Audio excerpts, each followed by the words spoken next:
살아계신 하나님 말씀은 요한복음 11장 25절에서 26절까지 말씀입니다. 우리 짧은 두 절의 말씀이니까요, 우리 같이 함께 우리 목소리로 하는 말씀을 봉독하겠습니다. 함께 봉독합니다. 예수께서 이르시되 나는 부활이요 생명이니 나를 믿는 자는 죽어도 살겠고 무릇 살아서 나를 믿는 자는 영원히 죽지 아니하리니 이것을 내가 믿느냐. 아멘. 살아계신 하나님 말씀입니다. 어느 날 하루살이와 메뚜기가 함께 놀았습니다. 저녁이 되자 메뚜기가 이렇게 얘기합니다. 오늘 그만 놀고 이제 내일 또 만나자. 그런데 하루살이는 내일이란 그 말에 대해서 도무지 이해할 수가 없죠. 이번에는 메뚜기와 개구리가 함께 지냈습니다. 시간이 흘러 이제 개구리가 메뚜기에게 날씨가 추워지니 이제 그만 놀고 내년에 만나자. 메뚜기는 내년이란 그 말을 통 알아들을 수가 없었던 것이죠. 한 번도 경험해 보지 못한 내일, 내년, 어떻게 그것을 이해할 수 있겠습니까? 동물이건 곤충이건 모든 피조물은 죽음 이후 그것은 자신이 경험할 수 없기에 아무리 가르쳐도 알 수가 없는 것이죠. 우리에게도 허락된 그 영역 너머의 일은 정녕 알 길이 없다는 겁니다. 그러다 보니 우리의 인생사에서 끊임없이 제기되는 보편적인 질문이 무엇입니까? 죽음이 무엇인지, 죽음 이후는 어떻게 되는가? 그 질문을 끊임없이 던진다는 겁니다. 죽음은 우리 스스로가 경험할 수 없기에 단지 다른 사람의 그 죽음을 통해서 우리가 간접적으로 경험하는 것뿐인 것이죠. 그러다 보니 교회를 다닌 분 중에도 세상에 살다가 죽으면 그것으로 인생이 끝나지 뭐 더 있겠냐 이렇게 생각하는 분도 있다는 것이죠. 하지만 우리 주님이 분명히 말씀합니다. 오늘 본문 말씀이죠. 요한복음 11장 25절 26절 다시 한번 보겠습니다. 나는 부활이요 생명이니 나를 믿는 자는 죽어도 살겠고 무릇 살아서 나를 믿는 자는 영원히 죽지 아니하리니 이것을 내가 믿느냐. 아멘. 이것을 내가 믿느냐 우리에게 물으십니다. 이 말씀이 의미하는 바가 무엇이죠? 부활의 진정한 가치를 깨닫고 믿으며 살라는 것이죠. 부활이 죽고 나서만 의미 있는 것이 아니라 이 땅을 살아가는 우리에게도 의미가 있다는 겁니다. 기독교 신앙에는 두 가지 축이 있습니다. 하나는 십자가이고 또 하나는 부활입니다. 십자가와 부활, 이 둘은 너무 중요하기에 꼭 기억하셔야 하는 겁니다. 우리는 십자가를 믿는 신앙으로 하나님과의 끊어진 관계가 회복되는 것이죠. 부활을 믿는 신앙으로는 하나님의 영광을 위해 살아야 하는 이유를 발견하는 겁니다.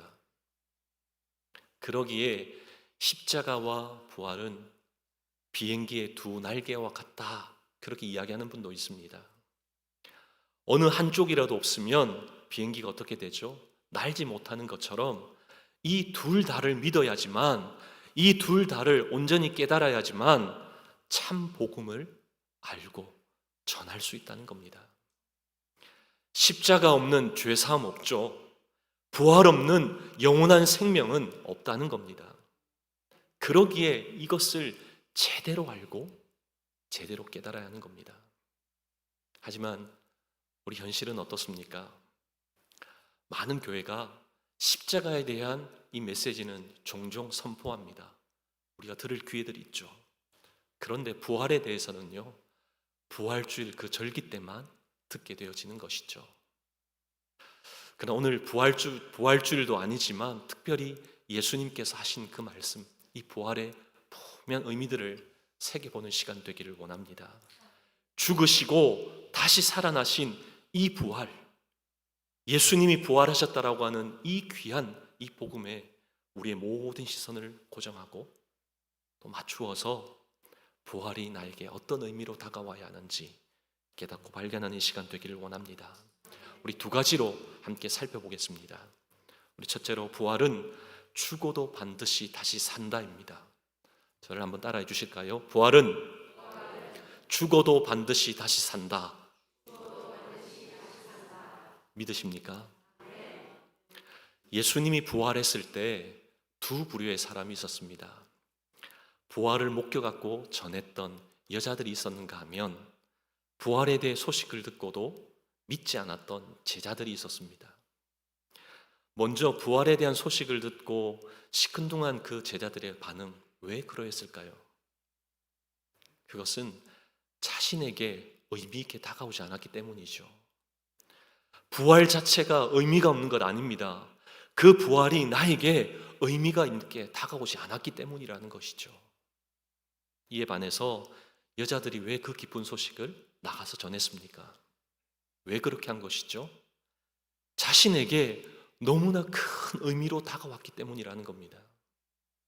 누가복음 24장 8절 9절 말씀을 보면, 여자들이 예수님이 하셨던 그 말씀을 기억하고 어떻게 했다라고 말씀합니까? 누가복음 24장 8절 9절입니다. 그들이 예수의 말씀을 기억하고 무덤에서 돌아가 이 모든 것을 11 사도와 다른 모든 이에게 알리니. 기억하고 깨닫고 어떻게 했다고요? 예수님을 알리러 나갔다는 겁니다. 알렸다는 것이죠. 무슨 말입니까? 자신에게 의미가 생겼기에 실행에 옮겼다는 겁니다. 의미로 받아들이니 행동으로 옮길 수 있었다는 것이죠. 사람들이 행동하는 것을 보면 의미를 발견할 때 왕성하게 움직이는 것을 보게 됩니다. 제가 오늘 주보에 나와 있는 칼럼에도 적었지만, 지난주 우리는 3월 31일 커맨시 새생명 축제를 놓고 1차 작정을 했습니다. 작정하셨죠? 목사님 그게 뭔가요? 하신 분은 지난주 저를 뵙지 못하고 함께 동참하지 못한 분일 겁니다. 그런데 어떤 일이 벌어졌습니까? 제가 칼럼에도 기록했지만은요, 영혼 구원에 대한 의미를 발견하니 휴스턴이건 타주건 한국이든 그것 할 것 없이 무려 50명의 영혼을 작정하고 기도하게 되었다는 겁니다. 할렐루야! 너무 놀랍지 않습니까? 의식하기 전에는, 의미를 깨닫기 전에는 우리와 상관없었습니다. 그런데 인식하게 되니 실행에 옮기는 것이죠. 그 영혼을 가슴에 품게 되고 기도하게 되는 겁니다. 하나님 만날 만한 영혼들 만나게 하여 주옵소서. 찾아야 하고 보아야 할 영혼 보게 해 주십시오. 그렇게 뜨거움으로 부르짖게 되는 겁니다. 우리에게 마음 주셨으니 우리 하나님이 기이한 일을 행하실 줄로 믿습니다. 그런가 하면 죽어도 반드시 다시 산다는 이 예수님의 부활이 우리에게 어떻게 적용되는 겁니까? 고린도전서 15장 20절 21절 말씀입니다. 그러나 이제 그리스도께서 죽은 자 가운데서 다시 살아나사 잠자는 자들의 첫 열매가 되셨도다. 사망이 한 사람으로 말미암았으니 죽은 자의 부활도 한 사람으로 말미암는도다. 아멘. 이 말씀이 뜻하는 바가 무엇이죠? 지난주 우리 아시안컵 축구 경기가 있었습니다. 한국은 결승에 올라가지 못하고 4강에서 탈락했죠. 그런데 8강 경기를 제가 유튜브 상에서 하이라이트로 보게 되었습니다. 정말 재밌더라고요. 정말 극적인 승부였고 2대1 역전 우승했습니다. 참 재밌더라고요. 8강에서 호주를 이긴 건 누가 이긴 겁니까? 우리 대한민국 축구팀이 이겼죠. 그런데 아나운서가 하는 그 이야기를 들어보면 뭐라고 얘기하냐면, 한국 축구 대표팀이 이겼습니다. 이 얘기뿐만 아니라 뭐라고 얘기하냐면요, 한국이 이겼습니다. 대한민국이 4강에 올라갔습니다. 이러더라고요. 여러분 이해가 되세요? 한국 축구 대표팀이 호주를 이긴 거예요. 근데 아나운서는 뭐라 표현했죠? 한국이 이겼다고, 대한민국이 이겼다라고. 대표팀의 승리가 바로 대한민국의 승리다. 우리 이렇게 생각해 볼 수 있죠. 부활의 의미도 마찬가지입니다. 예수님이 우리의 대표시기 때문에 예수님의 승리가 우리의 승리이고 예수의 구원이 우리의 구원이 된다는 겁니다. 예수님의 부활하심이 우리의 부활이 된다. 이 말씀하시는 거예요. 대표성의 원리입니다. 우리가 죽어도 다시 살게 된다. 우리가 어떻게 알 수 있습니까? 분명한 증거 다른 것 아니죠? 예수님 때문에. 대표성의 원리, 우리의 대표이신 예수님께서 죽으시고 다시 살아나셨기 때문에 나도 산다. 죽어도 반드시 다시 산다. 이 선포, 이 확신 가질 수 있는 겁니다. 예수님에게 이 땅의 끝이 아니었기에 우리도 이 땅이 끝이 아닌 겁니다. 여러분, 눈을 보면서 묻고 싶습니다.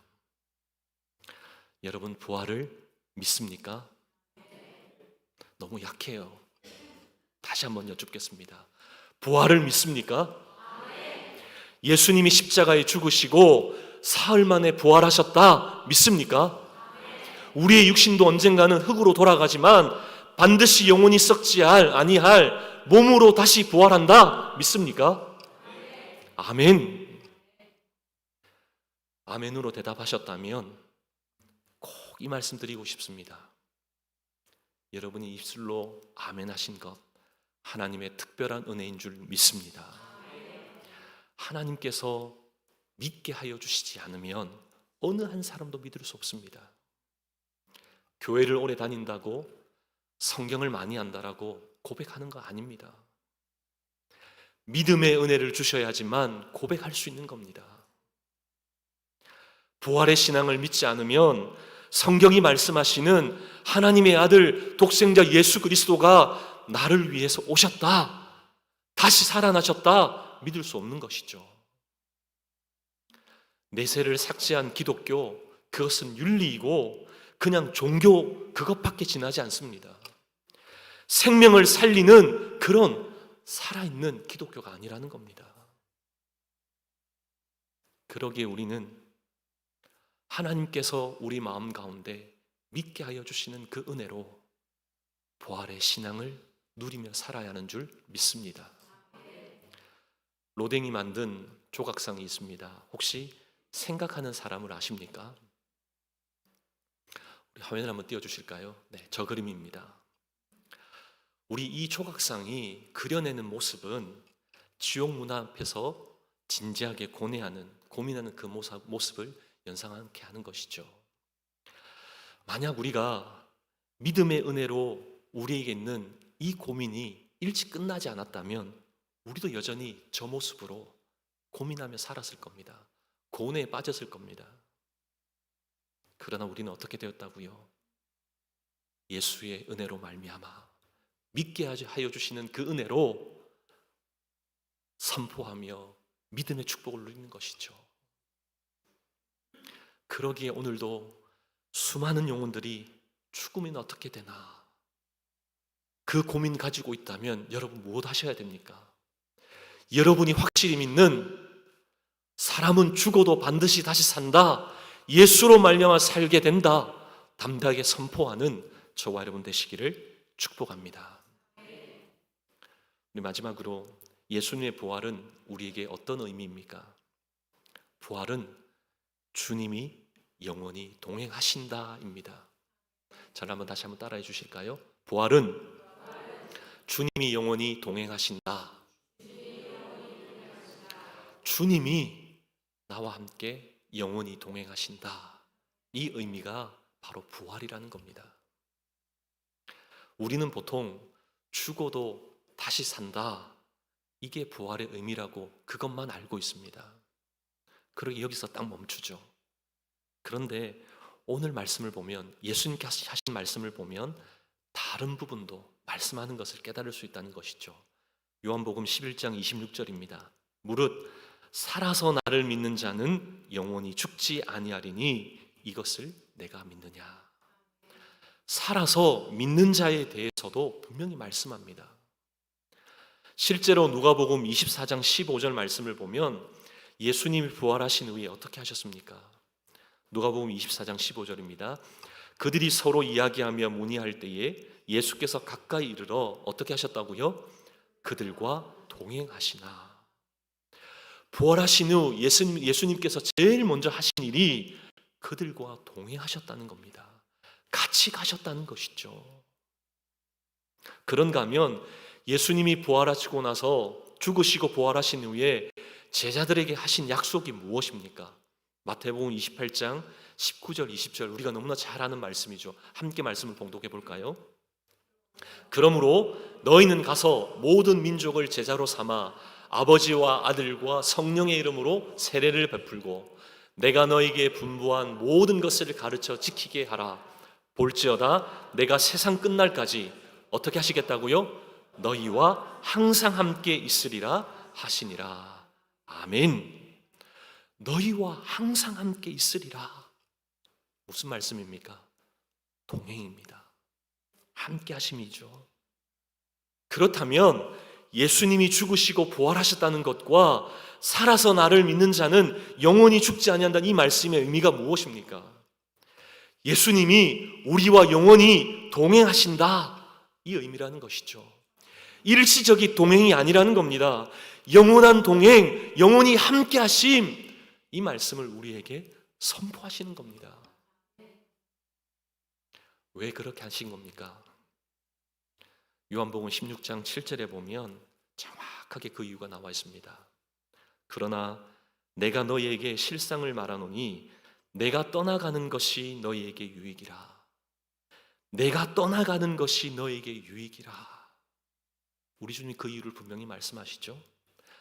제자 너희들은 나와 그냥 있는 것 좋다라고 여기지만 내가 떠나가지 않으면 나는 나고 너는 너대로 그렇게 살아갈 수밖에 없다. 영원히 함께하는 그 동행의 그 놀라운 의미를 발견할 수 없기에 너희를 떠나는 것이 너희에게 유익이다. 내가 너희 곁에 있지 않는 게 너희들의 유익이다. 우리 주님이 그렇게 말씀하시는 거예요. 너희 옆이 아니라 너희 속에 현재도 우리 가운데 거함으로 말미암아 영원히 우리와 함께 하심, 그것을 원하셔서 십자가에서 죽으시고 부활하셨다는 겁니다. 할렐루야. 이게 바로 부활의 핵심입니다. 너희와 영원히 함께 하시겠다, 이 의미라는 것이죠. 나는 나대로 사는 것 아닙니다. 우리 안에 우리와 함께 계신 예수님과 함께 동행하는 삶인 것이죠. 살아도 죽어도 함께하기를 원하시는 그 주님의 십자가와 그 부활, 그건 믿으며 우리는 살아가야 하는 줄 믿습니다. 이것이 바로 주님의 약속이고 부활의 약속인 것이죠.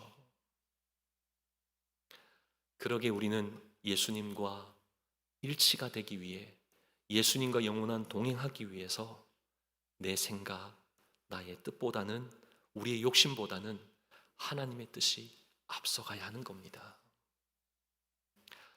합창단이 정말 아름다운 그런 하모니 합창을 하려고 하면 어떻게 해야죠? 모든 단원들이 일제히 악보와 지휘자, 그 지휘에 맞춰서 노래해야지만 환상적인 하모니가 만들어지잖아요. 자기 멋대로 하면 정말 듣기 싫은 소리가 들리죠. 우리도 예수님과의 영원한 동행을 위해서는 주님이 무엇을 원하시는지, 주님의 그 성품과 그 인격을 닮아가기를 부단히도 힘써야 하는 겁니다. 그러기에 금년 한 해에 우리가 어떤 표현을 내세웠습니까? 예수를 닮고 예수를 닮자, 이렇게 선포하는 겁니다. 그것이 오늘 우리에게 말씀하시는 예수님이 우리에게 부활, 그 의미대로 살아내는 겁니다. 몇 주 전에 신대원 동기 목사님과 함께 통화를 했습니다. 그 통화하는 그 시간이 저에게는 정말 따스한 시간이었고 행복을 느끼는 그런 시간이었습니다. 대화 중에 목사님께서 한국을 다녀오셨다 그러더라고요. 아버님 연세가 90이셔서 언제 다시금 뵐 줄 몰라 기회가 되어서 한번 다녀오셨다는 겁니다. 한국에 가서 아버님을 뵈니 그 모습이 예전의 모습이 아니더라고. 이빨도 다 빠지시고 허리도 굽을 대로 굽으셨다고 참 많이 속상했다라고 그러시더라고요. 근데 평상시 아버지는 참 무뚝뚝하셨는데 미국으로 돌아오기 며칠 전에 이제 아내와 함께 또 아버지와 함께 식사를 하러 운전을 하고 가는데 아버지가 자신의 손을 운전대에 있는 손을 잡으시더라는 겁니다. 평상시 있는 일이 아니기에 아버지 왜 그러시냐고. 그래서 아버지가 아들 보는 게 마지막이 아닌가 그런 생각이 들어서 한번 잡고 싶었다고. 그 이야기를 듣는 순간 차에 함께 있던 아내의 눈시울도 또 그리고 자신의 그런 눈가에 눈물이 핑 돌았다고 그렇게 이야기하더라고요. 저도 그 이야기를 듣는데 얼마나 가슴이 먹먹한지 몰랐습니다. 그래도 아버지에게 이랬다는 거예요. 건강하실 거라고 무슨 소리냐고. 마지막은 또 찾아오겠다라고. 그렇게 말씀드린 한편으로 마음이 참 무거웠다는 겁니다. 근데 문득 그 이야기를 하고 나서 가만히 운전을 하는데 오늘 우리가 함께 나누었던 이 말씀이 기억나더라는 것이죠. 나는 부활이요 생명이니, 나는 부활이요 생명이니 나를 믿는 자는 죽어도 살겠고 살아서 나를 믿는 자는 영원히 죽지 아니하리라. 이 말씀이 가슴에 확 밀려오더라는 겁니다. 이 말씀 때문에 그 무거웠던 마음이 한결 가벼워졌더라고. 그러면서 3가지를 깨달았다고 그때 저에게 설교하더라고요. 3가지 뭘 깨달았냐면 지금 다시금 미국으로 돌아가야 하지만 아버지 안에 영원히 하나님이 함께 하신다. 이것 깨달았다라고 그래 자랑하면서 그렇게 막 저에게 설교하더라고요. 또 한 가지는 이 땅에서의 장소는 다르지만 각자의 자리에서 예수님 사랑하게 예수님 품고 살아가다가 이 땅에서 묻히는 것이 아니라 하늘 저 천국에 묻힐 거라고 하는 그 사실을 또 막 열심히 저에게 얘기하더라고요. 마지막 하나가 무엇인 거 아니? 언젠가 천국 한가운데서 아버지 만날 것이다. 너무나 기쁘게 그렇게 전화상으로 선포하시더라고요. 이 3가지 확신의 이 고백을 듣는데요, 얼마나 제 가슴이 뜨거웠는지 모릅니다.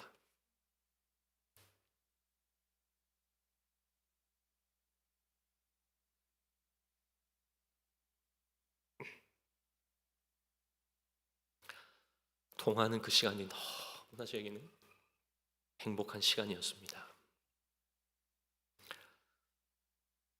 그 이유는 예수님 때문에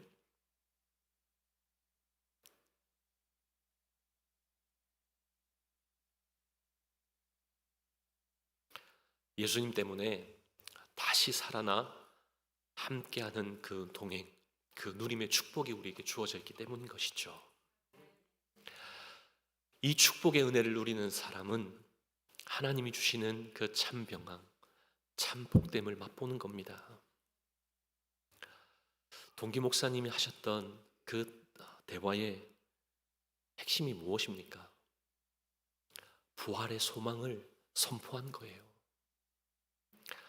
부활의 소망으로 사는 게 어떤 삶인지 핵심적으로 알려준 겁니다. 영원히 함께 하시는 예수님 때문에 이 땅에서 영원히 살진 않지만 다시 살아나 주님과 함께 한다. 이 땅에 묻히는 것이 아니라 영원한 천국에 묻힌다는 사실, 다시금 주님과 함께 만나야 할 믿음의 신앙의 고백 있는 그 형제 자매들과 만난다라고 하는 그 분명한 확신, 우리에게 주신 메시지였다는 겁니다. 사랑하는 저와 여러분, 우리는 이 땅을 삽니다. 그러나 이 땅에 완전한 뿌리를 내리는 삶이 아니라 영원한 저 천국에 우리의 뿌리를 내리는 줄 믿습니다. 그러기에 우리의 삶은 이 땅에 허둥지둥 살아갈 것이 아니라 저 천국 바라보며 나도 다시 살아난다라고 하는 그 부활의 소망 가지고 살아내는 저와 여러분의 삶이 되기를 원합니다. 우리가 예수님과 동행하는 그 동행은 일시적으로 우리의 이해타산을 따지며 살아가는 일시적인 동행이 아닙니다. 예수님이 나를 알고 나도 예수님을 잘 아는 관계적인 동행, 믿음의 동행인 줄 믿습니다. 이 믿음의 동행이 우리 가운데 일어나야 하는 것이죠. 예수님과의 믿음의 동행이 있을 때 이 땅을 살아가지만 우리 주님이 우리의 삶을 책임져 주시는 줄 믿습니다. 죽음 이후조차도 반드시 책임지신다라고 하는 그 확신 속에 살아가는 저와 여러분 삶이 되기를 원합니다. 이 땅의 삶이 우리에겐 끝이 아니죠. 영원한 천국이 있습니다. 우리가 선포해야 될 복음이 바로 십자가와 부활이죠. 부활의 약속, 부활의 소망도 담대하게 전할 수 있는 저와 여러분 되기를 원합니다. 우리 주님이 오늘 말씀 가운데 마지막으로 뭐라고 하십니까? 이것을 내가 믿느냐? 이것을 내가 믿느냐? 우리 주님이 내게 물어보신다면 여러분 어떻게 대답하셔야 할까요? 아멘, 할렐루야, 믿습니다. 이 믿음의 선포가 있기를 원합니다. 이 선포를 통해 우리에게 주시는 그 뜨거움, 마음의 담대함 가지고 주님이 주시는 그 부활의 소망을 담대하게 증거하는 저와 여러분 되시기를 주님의 이름으로 축복합니다.